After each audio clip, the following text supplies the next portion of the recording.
Omulungi atulaba nkwaniriza nnyo nate mukadde kano wetukutuusizaako embeera y'obudde nga tukolaganira wamu ne UBC TV omwanjuzi nze Lubega Michael.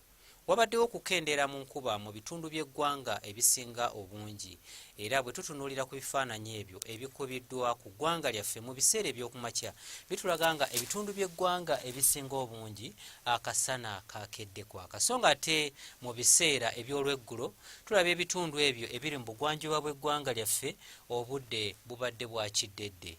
Byo ebifaananyi ebikubiddwa ku ssemazinga wa Africa bitulaga nga omukuubo gw'enkuba gwongedde okuseeseetuka nga gudda mu bukiikakkono bw'eggwanga lyaffe ekireeteddewo enkuba okukendeera mu bitundu by'eggwanga ebisinga obungi. Katunuulireko ku mbeera y'obudde nga bwe tugisuubira mu biseera eby'okumakya. Tusuubira ebitundu ebyo ebyetoolodde ennyanja Nalubaale okubeerayo n'oluwandaggirize so nga ate ebitundu by'eggwanga ebisigaddewo ebirala tusuubira nti akasana kajja kwaka nga bwe kakubaakubamu. Embeera eno esuubirwa okukyuka era olw'eggulu tusuubira nga mu bukiikakkono bw'eggwanga lyaffe n'ebitundu ebyo ebiri mu Kabaale tusuubirayo oluwandaggiriza era nga ebbugumu eryawaggulu mu Kotido tulisuubira okutuuka ku degrees 32.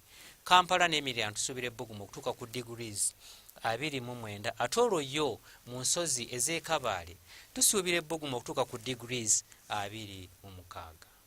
Bwe tutunuulirako ku bibuga ebimu ebyebunaayira ekibuga nga Nairobi, Addis Ababa awamu n'eyo mu Moscow tusuubirayo enkuba okutonya okusingira ddala mu Nairobi ne Addis Ababa enkuba ejja kubanga erimu n'okubwatuka okw'eggulu so nga ate yo mu Washington tusuubira nti nno enkuba ejja kubeera y'amaanyi.